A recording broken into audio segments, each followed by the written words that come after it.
इस वीडियो में हम टिश्यूज़ के सबसे इम्पॉर्टेंट क्वेश्चंस को लेंगे। जितने भी क्वेश्चंस टिश्यू से बन सकते हैं वो सब इसमें कवर हैं और इसके जो सॉल्यूशंस हैं वो ऐसे डिज़ाइन किए गए हैं कि उसमें अगर आपने अच्छे से पढ़ लिया तो टिश्यू से कोई भी क्वेश्चन आए आप उसे कर पाओगे, क्योंकि ये NCERT के इंटेक्स क्वेश्चंस हैं और एक्सरसाइज के क्वेश्चंस हैं।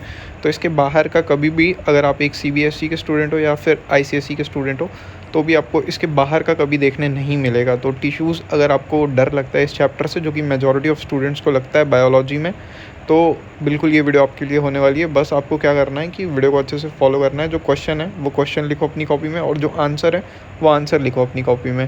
क्वेश्चन और आंसर दोनों लिखने के बाद वीडियो पूरी कंप्लीट कर लेना, और इसी चीज़ को 2 या 3 बार रीडिंग कर लेना, एक आज एक कल सुबह ऐसे करके। तो 2 बार अगर आपने रीडिंग कर लिया अच्छे से तो फिर सस्टेन कर लोगे काफ़ी देर तक। चलो ठीक है, क्वेश्चन नंबर 1 क्या बोलता है कि व्हाट इज़ टिश्यू, टिश्यू क्या है। तो सबसे पहले टिश्यू की डेफिनेशन हो जाएगी ये तो group of the cells that are similar in structure and are organised together to achieve a particular function is called tissue. तो टिश्यू जो होते हैं वो ग्रुप ऑफ सेल्स होते हैं जो कि सिमिलर होते हैं स्ट्रक्चर में और ऐसे ऑर्गेनाइज होते हैं एक साथ कि वो फंक्शन, कोई भी एक पर्टिकुलर फंक्शन को परफॉर्म कर सकें। तो ये बेसिकली टिश्यू होते हैं। ठीक है, question number 2, what is utility of the tissues in the multicellular organisms. क्या यूटिलिटी है टिश्यूज़ की मल्टी सेलुलर ऑर्गेनिजम्स में। देखो, ऑर्गेनिजम्स 2 टाइप के होते हैं। एक होते हैं वो जो कि एक ही सेल से सारा अपना काम कर लेते हैं, तो वो होते हैं सिंगल सेल ऑर्गेनिजम्स, और उनको बोलते हैं यूनिसेलुलर। ठीक है, तो उसका एग्जांपल हो जाता है अमीबा। अभी हम बात कर रहे हैं यहाँ पे मल्टी सेलुलर ऑर्गेनिजम्स की, जो कि आप और हम हैं, मतलब हम जो एनिमल्स होते हैं या फिर कह सकते हो ह्यूमंस होते हैं, तो हम लोग क्या होते हैं, मल्टी सेलुलर ऑर्गेनिजम्स होते हैं। तो इसका सोल्यूशन पढ़ लेते हैं। In the multicellular organisms the body system is based on the division of the labour like muscle cells from the muscular tissue to help in the movement. अब हमारी body में क्या है, अलग अलग डिवीज़न होता है। डिवीज़न ऑफ लेबर का मतलब है जैसे एक काम करना है, जैसे मान लो मुझे घर की पेंटिंग करानी है तो वो काम पेंटर करेगा, ठीक है। और मान लो मुझे सीमेंटिंग करानी है तो जो सीमेंट का काम है वो कोई और करेगा। और मान लो मुझे मतलब कोई एक सामान एक जगह से उठा के दूसरे जगह पे लेके जाना है तो वो काम कोई और करेगा। तो डिवीज़न ऑफ लेबर इसको बोलते हैं। तो सिमिलरली बॉडी के हिसाब से डिवीज़न ऑफ लेबर हो जाता है, जैसे कि मसल सेल्स हैं तो उसका मस्कुलर टिश्यू उसका काम देखेगा। It means that the cell performing a specific function are grouped together to form a particular tissue. The different tissues are organized in a way to provide the highest efficiency in the functioning of the body.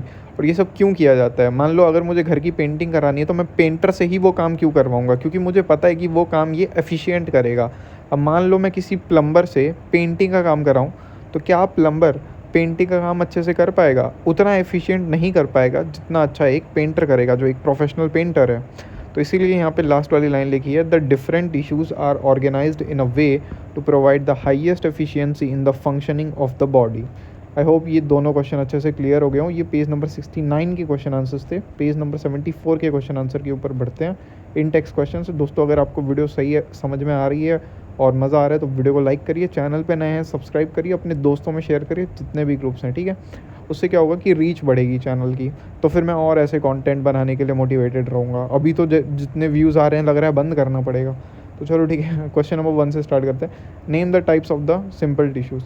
Simple tissues क्या होते हैं उसके types के बारे में बताने हैं। 3 main types of the simple tissues are parenchyma, collenchyma और स्कैरेन्काइमा। तीनों को लिख लीजिए, तीनों की प्रोनाउंसिएशन काफ़ी अच्छी है। तो एक सेकेंड, पैरेन्काइमा, कोलेनकाइमा और स्कैरेन्काइमा, ठीक है।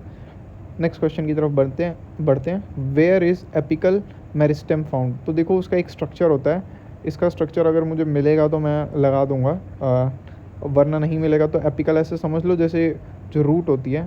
Growing tips of the stem and the roots of the plants are the main where the apical meristem is present. It helps in increasing the length of the stem and the root.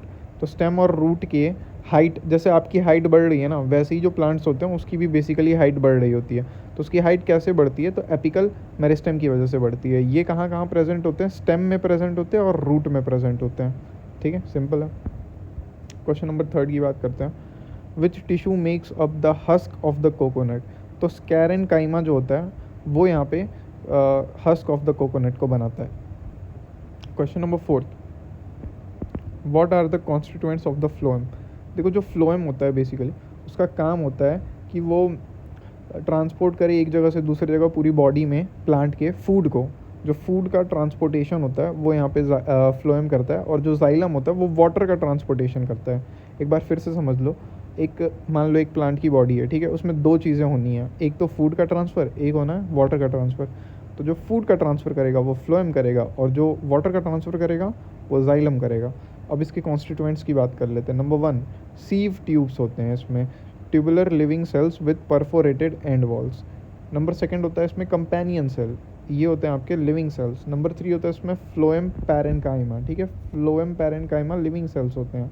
ये question कई बार पूछता भी है कि कौन कौन से इसमें लिविंग सेल्स हैं, कौन कौन से नॉन लिविंग सेल्स हैं। तो इसमें कंपेनियन सेल आपका लिविंग सेल हो गया, सीव ट्यूब्स आपके लिविंग सेल हो गए, फ्लोएम पैरेनकाइमा आपका लिविंग सेल हो गया, और जो फोर्थ आता है वो होता है फ्लोएम फाइबर्स, ये आपके नॉन लिविंग होते हैं और स्कैरेनकाइमा सेल्स होते हैं। ठीक है, ये question number 4 one of the important question में से है फ्लोएम के बारे में जो पूछा जाए। क्वेश्चन नंबर 1 फिर से आ गया, ये पेज नंबर 78 का क्वेश्चन है आपकी NCERT के बुक का।